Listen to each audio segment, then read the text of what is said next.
পাহাড় কাটার নিয়ম হচ্ছে যে কি উপরে কার্নিশটা কাটতে হবে, এরপরে নিচেরটা কাটতে হবে। ওরা এমন ভাবে কাটছে, নিচেরটা কাটছে, উপরেরটা কাটে না, যার কারণে পাহাড়টা ধসে পড়ে গেছে। আমার দুটো বাচ্চা আজকে স্পট ডেট হয়ে গেছে ওখানে। মারিসা শুরু বা বল খেলতে এসছি তো, 27-28 বছর বয়স। তারা আইয়ারে আড়ে খেললি দিলে তো ময়না ফাঁকি দইতু চাই গতর ভিতরে এলে মাগি ফারত ডাক বাইনি সুড়ো ডাক বাইনি জাফাই করিয়ে বল ভিতরে আসিল উগ্র বাইরে আসিল দিবে খবর হই ধর তাড়াতাড়ি করিয়ে তারা আইয়ার ইন্দি আর গুণা আছে না বিলম্বর পানি পা কোন লোকজন আইয়ারে মানি কত কুড়িয়ারে তারারে তুলনার পরে মেডিকেল নেওয়ানোর পরে দি মোবাইল ফোন খবর এসে 2জন মারা গিয়ে আর 2জন সিটেন মেডিকেল রেফার করছি আনোয়ারা মেডিকেল। না আমি কল্পনা করি, আমি সকালবেলা 7:30টার দিকে আমি গাড়ি নিয়ে বাইরে হচ্ছি বার থেকে, ওই গাছ থেকে শোগুলা পাইরে কাটছে। আমি ডাকছি লোকান কোথায় যাচ্ছ, এখন হয়তো না আব্বু আমি মাদ্রাসা থেকে আসতেছি। ওই কথা বলে আমি বাতিজা বাইরে ঘরে চলে গেছে, আমি সোজা গাড়ি নিয়ে বাইরে চলে এসেছি। এই কথা বলছে আমার ওয়াইফে আমার 7টা বাজে 9:30 বাজে কল দিছে, এখন সিএফএল ছিলাম আমি। এই সময় আমার ছেলে হতে লোহান মাটির চাপার মধ্যে পড়ে গেছে। কেন চাপার পাহাড় দোষী চাপার মধ্যে, সেই কথা শুনে আমি মেডিকেল ছুটে আসছি, দেখি এখন লাশ আমার ভাই মারা গেছে। আমাদের খেলার মাঠ ছিল ওই জায়গায়, কেভিজের সংলগ্ন এলাকায় খেলার মাঠ ছিল। এই খেলার মাঠটা দীর্ঘ আমার জন্ম 1992 পর থেকে যখন থেকে বুঝ হচ্ছে তখন থেকে আমরা ওই মাঠটাতে খেলা করতেছিলি। সেম আমাদের মতো ওই বাচ্চারাও খেলাধুলা খেলে ওখানে বড় হচ্ছে। এখন যখন মাঠটা ভরাট করতেছে ভিজিট কর্তৃপক্ষ, ওই বাচ্চাগুলো খেলার জন্য পাহাড়ের এখানে চলে গেছে। ওই পাহাড়টা কাটতেছে, এমনভাবে কাটতেছে ভিজিট কর্তৃপক্ষ যে নিচের অংশ কাটতেছে, উপরের অংশ কাটতেছে না, যার কারণে ছেলেগুলা নিচে খেলতেছে। ওই উপরের পাহাড়ের যে কার্নিশটা রয়েছে, কার্নিশটা ধসে পাহাড়গুলো আমার ভাতিজাটা এবং আমার ভাইটা মারা গেছে। কেভিজেটের যথাযথ কর্তৃপক্ষের অবহেলার কারণে আমার 2টা বাচ্চা আজকে জোরে গেল। তারা যদি আজকে ছুটি যে আমাদের যে খেলার মাঠটা যে ওরা ভরাট করে দিচ্ছে, সেই খেলার মাঠটা ভরাট না করে ওরা যদি ওখানে কাজটা না করতো, তাহলে আজকে এই 2টা প্রাণ হারাতাম না আমরা। এই 2টা প্রাণ হারানোর একমাত্র দায়ী হচ্ছে কেভিজেট কর্তৃপক্ষ, এবং ওদের আরো 2জন সিরিয়াস আছে চিটাং মেডিকেলে। ওরা যদি আমার কথা হচ্ছে ওরা যদি পাহাড় কাটতেছে ঠিক আছে ভালো কথা, ওরা যদি ওখানে যথাযথ কর্তৃপক্ষ ওখানে রাখতো যায়, সেই সিকিউরিটি গার্ড ওখানে যদি দিত, আজকে বাচ্চাগুলো ওখানে যাইতে পারতো না। সিকিউরিটি গার্ড যে বলতো যে তোমরা এখানে যাই না, এখানে পাহাড় দোষ হতে পারে। এবং আরেকটাও বলা আছে যে পাহাড় কাটার নিয়ম হচ্ছে যে কি উপরে কার্নিশটা কাটতে হবে, এরপরে নিচেরটা কাটতে হবে। ওরা এমন ভাবে কাটছে, নিচেরটা কাটছে, উপরেরটা কাটে না, যার কারণে পাহাড়টা ধসে পড়ে গেছে। আমার 2টা বাচ্চা আজকে স্পট ডেট হয়ে গেছে ওখানে। আমি এই জন্য প্রশাসনের কাছে যথাযথ এটার বিচার চাই। আমার ভাতিজা এবং ছিলাম মানে আমি ঘটনার 15-20 মিনিট আগে ওখানে ছিলাম, কারণ আমি হাঁটতে গেছিলাম সকালবেলা। আজকে মূলত মে দিবস উপলক্ষে স্কুল কলেজ মাদ্রাসা সব বন্ধ ছিল।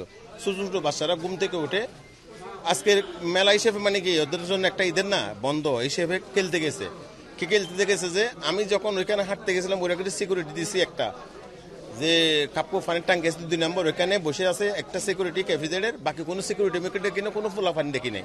কিন্তু এই ঘটনাটা আজকে হতো না যদি এই যে মাটি কাটার কারণে যে একটু ক্ষতিগ্রস্ত হয়েছে সারা এলাকা, বাচ্চাদের খেলার মাঠ, বিভিন্ন ঘোরার মাঠ, কোনো কিছু ঠিক নাই। সেই জন্য ওরা ওইদিকে নিরাপদ স্থানে চলে গেছে খেলতো। কিন্তু আজকে সিকিউরিটি যদি পর্যাপ্ত সিকিউরিটি রাখতো এই ঘটনা ঘটতো না। যে মাঠটায় আমাদের ছেলেবেলে খেলতো, আমরাও খেলছি এক সময়, ওই মাঠটা কেভিজেড কর্তৃপক্ষ ভরা ফেলতেছে। যেখান থেকে মাটি কাটতেছে আমার ভাতিজা বলছে উপরের অংশটা রেখে দিচ্ছে, নিচের অংশটা কেটে ফেলছে।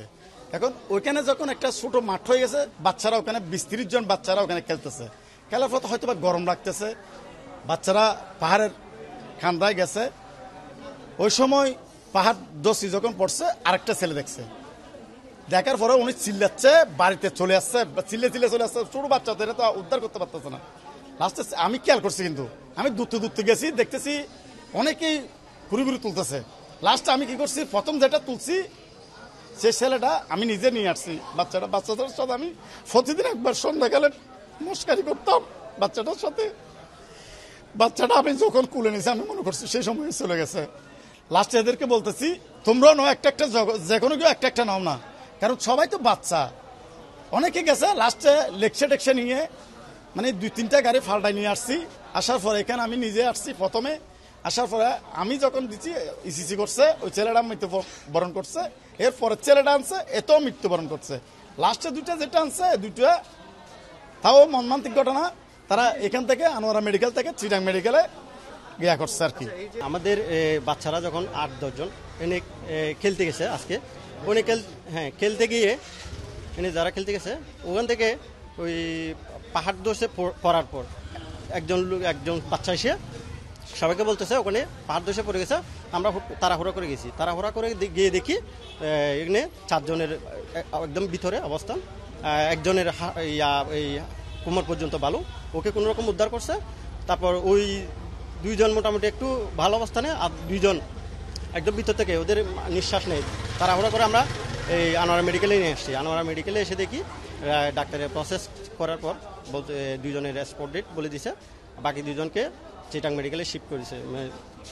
ওখান থেকে এখন অবস্থা মোটামুটি আশঙ্কাজনক। তারপরও খবরাখবর আছে এনে মূলত যে পাহাড়টা এই অনিয়ন্ত্রিতভাবে কাটা হচ্ছে, যার কারণে সেই কারণে ওই পাহাড় দোষে ওরা বাচ্চারা এখানে দোষে গেছে।